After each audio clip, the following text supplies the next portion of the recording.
Bom dia, amados irmãos, estamos alegres porque estamos começando mais uma EBD Online.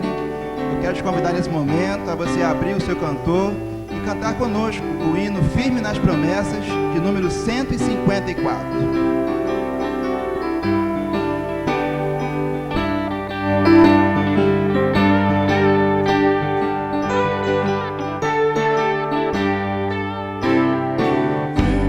Promessas do meu Salvador, cantarei louvores ao meu Criador, fico pelos séculos do seu amor, firme nas promessas de Jesus,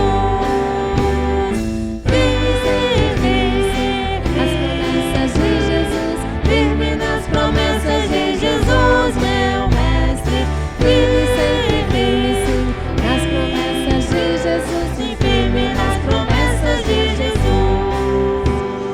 firme nas promessas, não irei falhar, vi das tempestades a me consternar, pelo verbo eterno eu hei de trabalhar, firme nas promessas de Jesus, firme sim, nas promessas de Jesus, firme nas promessas de Jesus, meu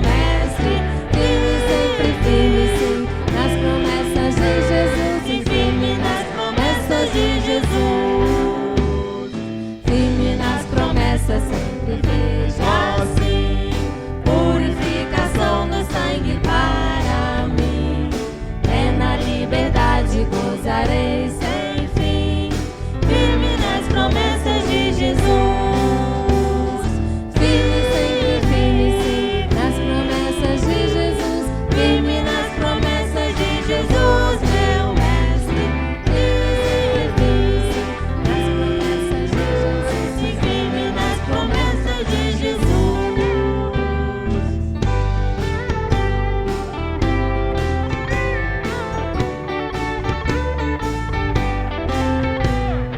Firme nas promessas do Senhor Jesus, em amor ligado com a sua cruz, cada dia mais alegro-me na luz, firme nas promessas de Jesus,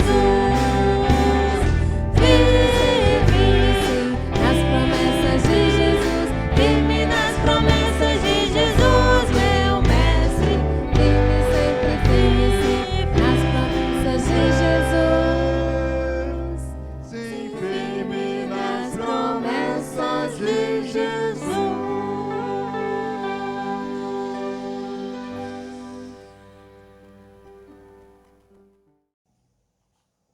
Bom dia, irmãos, a graça e a paz, nosso Senhor Jesus Cristo. É um prazer poder estar de novo com os irmãos, podendo compartilhar um pouco mais a palavra de Deus. Hoje nós estaremos nessa manhã de domingo estudando a lição de número 11 na revista da nossa Escola Bíblica Dominical, Bíblica Discipuladora, Palavra e Vida, segundo trimestre de 2020, sobre a vida de Paulo. Lição essa que tem como tema para esse domingo uma contracultura no mundo perdido. A revista é escrita pelo pastor Isaltino Gomes. O texto base da nossa lição de hoje se encontra em Romanos, capítulo de número 12, do qual eu lerei os versículos de número 1 e o versículo 2 neste momento. Nos diz o seguinte a palavra de Deus: Portanto, irmãos, rogo-lhes pelas misericórdias de Deus que se ofereçam em sacrifício vivo, santo e agradável a Deus. Este é o culto racional de vocês. Não se amoldem ao padrão deste mundo, mas transformem-se pela renovação da sua mente, para que sejam capazes de experimentar e comprovar a boa, agradável e perfeita vontade de Deus. Bom, nós seres humanos somos imitadores por natureza. Desde pequenininho, desde criança, nós já imitamos alguém, os nossos pais ou alguém próximo de nós. Existem dois ditados populares muito interessantes. O primeiro ditado popular diz o seguinte: diga-me com quem tu andas e direi quem tu és. Um outro ditado popular muito conhecido de todos nós, ele diz o seguinte, que quem com porcos anda, farelo come. Esses dois ditados populares, eles nos apontam como pode ser danoso, como pode ser nocivo imitar o inconveniente. E como imitadores, por natureza, nós necessitamos de modelos para copiar. E dois modelos aqui nós podemos apresentar que são o sistema de valores. O primeiro modelo é o modelo deste mundo, ou seja, desta era que tem como característica valores corrompidos pelo pecado. E o modelo da vontade de Deus, vontade essa que, segundo Romanos, capítulo 12, é boa, perfeita e agradável. Como igreja, nós não devemos ser como um camaleão. Como é o camaleão? O camaleão, ele assume as cores daquilo que o cerca, né? Ou seja, nós não devemos, como igreja, nos amoldar à cultura predominante no nosso mundo, mas sim sermos transformados pela palavra de Deus, pelo seu Espírito e ser agente de transformação no mundo.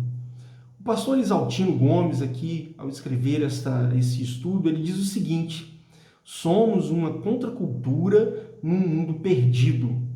Não que devamos nos portar arrogantemente, mas que devemos ser santos e não enamorados do mundo. Temos como, então, dito essa introdução, temos como ponto de partida analisarmos o texto de Romanos 12, versículo 1, versículo 2. O versículo 1 nos diz o seguinte: portanto, irmãos, rogo-lhes pela misericórdia de Deus que se ofereça em sacrifício vivo, santo e agradável a Deus, este é o culto racional de vocês. Paulo passou 11 capítulos de Romanos falando sobre as misericórdias de Deus. Na verdade, agora, no capítulo de número 11, se nós lermos ele cuidadosamente, nós poderemos dizer que a palavra-chave do capítulo 11, o que antecede ao capítulo que nós estamos estudando, que é o capítulo 12, a palavra-chave aqui é misericórdia, ou misericórdias de Deus. E o Evangelho é exatamente isso, a demonstração da misericórdia de Deus aos pecadores indignos e indesculpáveis, dando-nos o seu Filho para morrer por estes pecadores, justificando-os graciosamente pela fé, enviando-lhes o seu Espírito de vida e assim os tornando seus filhos. É considerando então as misericórdias de Deus que aqui no capítulo 12 Paulo lança o seu apelo por um viver ético, pois a cultura que predomina hoje é permeada por valores que vão contra a palavra de Deus. O seguidor de Jesus não vive como um mundo sem Jesus vive. E como este mundo sem Jesus vive? Como é este mundo sem Jesus? Efésios 4, versículo 18 e versículo 19, nos apontam como é este mundo. Nos diz assim, então, a carta de Paulo aos Efésios 4, 18. Eles estão obscurecidos no entendimento e separados da vida de Deus por causa da sua ignorância, por causa da ignorância em que estão, devido ao endurecimento dos seus corações. Versículo 19. Tendo perdido toda a sensibilidade, eles se entregaram à depravação, cometendo com avidez toda espécie de impureza. É assim que o mundo sem Jesus vive. E o seguidor de Jesus, ele deve se apresentar a Deus e não tomar a forma, não se amoldar ao mundo, como nos ensina Romanos capítulo de número 12, versículo de número 2. Não se amoldem ao padrão deste mundo, mas transformem-se pela renovação da sua mente, para que sejam capazes de experimentar e comprovar a agradável, boa, agradável e perfeita vontade de Deus. Não os conformeis, ou seja, não os amoldem, significa não tomar a forma do mundo. Pastor Isaltino aqui no seu estudo, ele destaca a seguinte frase que eu gostaria de trazer aqui para os irmãos: o cristão não é massa de bolo que toma a forma de onde é posta. Muito pelo contrário. O cristão, ele se entrega a Cristo e toma a forma de Cristo. Vive como Cristo e vive para Cristo. John Stott, no seu comentário de Romanos, no seu estudo sobre a carta de Paulo aos Romanos, ele diz que o sacrifício vivo, ou seja, esse culto racional, espiritual, consciente, não é para ser prestado no templo ou no edifício da igreja, mas sim, ele deve ser prestado na vida do lar, no mercado de trabalho, ou seja, no nosso cotidiano, no nosso dia a dia, aonde estivermos, devemos prestar esse culto vivo, santo, agradável a Deus. Para isso, para que nós prestemos esse culto, esse sacrifício vivo, esse culto racional, é necessário que haja uma transformação, que no grego aqui a palavra para transformação, no grego é metamorfo, que aqui é uma transformação fundamental de caráter e conduta que diverge totalmente dos padrões do mundo, assemelhando-se à imagem do próprio Cristo. Mas como se dá essa transformação? Essa transformação se dá pela renovação da sua mente, que agora então, transformado por Cristo, pelo seu Espírito, pela sua palavra, pode então optar por obedecer à vontade de Deus, por meio do Espírito e da palavra de Deus. Se pudéssemos resumir aqui num ciclo, nós somos alcançados pela graça e pela misericórdia de Deus, cremos então em Jesus, a nossa mente é renovada pela palavra, pelo Espírito, somos então aptos a discernir e praticar a vontade de Deus e cada vez mais somos então transformados por essa palavra, por esse Espírito. O crente em Jesus não é massa de manobra. O crente em Jesus, ele ousa nadar contra a correnteza do mundo e essa cultura predominante. Mas como o Novo Testamento, ele vê o mundo? O Novo Testamento, ele vê o mundo como um sistema de valores corrompido. A maioria deles defendidos de forma romântica hoje pela mídia, que está aí todo dia defendendo as suas bandeiras, que são valores corrompidos, valores que vão contra a palavra de Deus. 1 João, capítulo 2, versículo 15 e 16, nos diz o seguinte: não amem o mundo nem o que há nele. Se alguém amar o mundo, o amor do Pai não está nele. Pois como é este mundo? Aí 1 João diz, versículo 16, pois tudo o que há no mundo é a cobiça da carne, a cobiça dos olhos, a ostentação de bens, não provém do Pai, mas do mundo. Nosso ponto aqui de atenção é para que esses valores do mundo, eles não entrem nas nossas igrejas e muito menos nas nossas famílias, mas pelo contrário, que a igreja ela seja agente de transformação e de influência através dos valores cristãos. Ou seja, a igreja não deve ser vista pela sua arquitetura, pela beleza dos seus templos, pelo número de membros que ela tem, pelas entradas financeiras que ela tem, pela qualidade das suas lives. Hoje em dia nós estamos aí nessa realidade de lives. Não, as igrejas não podem ser avaliadas por este ponto de vista, muito pelo contrário, as igrejas devem ser conhecidas e avaliadas por quanto do amor de Cristo elas exibem ao mundo. O padrão de vida da igreja está lá no Novo Testamento. Colossenses, capítulo de número 1, versículo 10 a 12, nos dá um indicativo deste padrão de vida da igreja. Nos diz o seguinte, o texto de Colossenses 1, 10 a 12. E isso para que vocês vivam de maneira digna do Senhor e em tudo possam agradá-lo, frutificando em toda boa obra, crescendo no conhecimento de Deus e sendo fortalecidos com todo o poder de acordo com a força de sua glória, para que tenham toda a perseverança e paciência com alegria, dando graças ao Pai que nos tornou dignos de participar da herança dos santos do reino da luz. É assim que a igreja deve viver. A igreja deve viver em santidade. A igreja é chamada à santidade. E a santidade não é expressa por ritos, liturgias, como no judaísmo. Muito pelo contrário, a santidade está ligada à mudança de caráter após a conversão. Olha o que nos diz Romanos, capítulo de número 6, versículo de número 20 a 22. Quando vocês eram escravos do pecado, estavam livres da justiça. Que fruto colheram, então, das coisas das quais agora vocês se envergonham? O fim delas é a morte. Mas agora vocês foram libertos ou libertados do pecado e se tornaram escravos de Deus. O fruto que colhem leva à santidade e o seu fim é a vida eterna. A conversão aqui, meus irmãos, é um divisor de águas na vida moral da pessoa.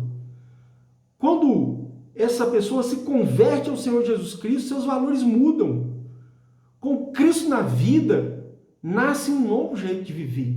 Aquilo para qual antes este pecador estava anestesiado, agora este novo homem se afasta e rejeita. Porque não está mais anestesiado ao pecado, mas sim entende que ele desagrada a Deus. E santidade, então, é caráter de acordo com a palavra de Deus, de acordo com o padrão bíblico. E a santidade, meus irmãos, ela deve influenciar nas nossas vidas individualmente, mas deve também influenciar os nossos relacionamentos. O pastor Isaltino, ele traz uma ilustração muito interessante, um exemplo muito interessante na sua lição, que fala dos santos no puleiro, que na Idade Média havia os santos no puleiro. Esses santos no puleiro eram pessoas que subiam em uma plataforma sobre um alto poste e ali ficavam anos a fio. Alguns deles, quando eram retirados, eles tinham os membros inferiores atrofiados, isolavam-se do mundo, viviam de comida que lhe davam e ficavam ao relento. Eles, na verdade, eram inúteis à sociedade. O santo no puleiro não ajudou o mundo em nada. Hoje ainda prevalece deste individualismo sobre o coletivo. Nós ainda vivemos numa sociedade fragmentada, cada um busca o seu interesse, uma sociedade mesquinha, cada um no seu quadrado. Mas a igreja, meus irmãos, a igreja é uma comunidade e não um bando de solitários, né? Nós somos como família. E assim sendo como família, nós somos chamados a viver no relacionamento, uns com os outros. Nós nos agrupamos para este relacionamento, para a mutualidade cristã, para nos exercitarmos na fé. Eu acho interessante os grupos, vários grupos de ciclistas, eles chamam grupos de pedal, né, hoje, que se reúnem com o propósito de pedalarem juntos, de ali passarem um tempo juntos, caminhando, pedalando. E é interessante que assim como esses ciclistas, nós precisamos nos reunir também, nos agrupar também para exercitar a nossa fé, para aprender uns com os outros, para aperfeiçoarmos uns aos outros, para receber força e dar força, para nos apoiarmos mutuamente. Assim é a vida cristã. A vida cristã não é uma vida no puleiro, não é uma vida na inutilidade dos seus relacionamentos, mas uma vida de bondade nas suas relações. É uma vida que se volta ao outro com amor. 1 João, capítulo de número 1, versículo de número 7, nos diz o seguinte: se porém andamos na luz, como ele está na luz, temos comunhão uns com os outros, e o sangue de Jesus, o seu Filho, nos purifica de todo pecado. Meus irmãos, santidade é relacional. Santidade sou eu, Deus e o meu próximo. Deus e nós, não somente Deus e eu. Isso é santidade. Relacionamento correto com Deus, relações corretas com Deus e também com o nosso próximo. Podemos concluir então nessa manhã dizendo que nós fomos alcançados pela graça e pela misericórdia de Deus, cremos no Senhor Jesus Cristo, tivemos a nossa mente renovada e transformada pela palavra e pelo Espírito. Somos aptos a discernir a boa, perfeita e agradável vontade de Deus e colocar essa vontade de Deus em prática. E cada vez mais somos transformados. E assim, meus irmãos, o crente, ele não é massa de manobra nessa cultura em que nós vivemos. Muito pelo contrário, ele ousa nadar contra a cultura e contra a correnteza deste mundo. A igreja, ela precisa ser conhecida pelas suas ações de amor que dê testemunho de Cristo ao mundo. Que como igreja sejamos, cada um de nós, agentes de transformação, e impactando assim o mundo. E que a santidade nas nossas vidas, a santidade para a qual nós fomos chamados, permeie todos os nossos relacionamentos, de forma vertical para com Deus, de forma horizontal para com os nossos próximos. Que como igreja nós nos voltemos uns para com os outros em amor, não amando o pecado, mas amando o pecador. E assim, usados por Deus, sendo agentes de transformação na vida e neste mundo tão carente de Deus. E que pela palavra e pelo Espírito possamos alcançar cada vez mais o mundo. Que Deus possa assim nos abençoar. Tenha um domingo abençoado. E agora nós estaremos ouvindo e sendo abençoados por um dueto pela nossa irmã Leia e pela nossa irmã Valnice. Grande abraço, fique com Deus, um bom domingo.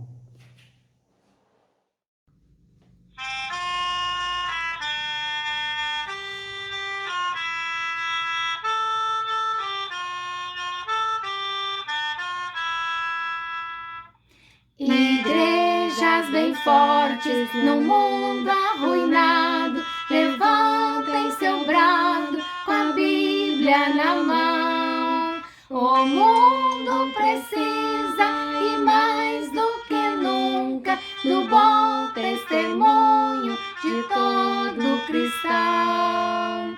Sigamos unidos, pois todos sabemos que em Cristo nascemos real solução do triste problema de um mundo em crise que sofre por falta de amor e perdão.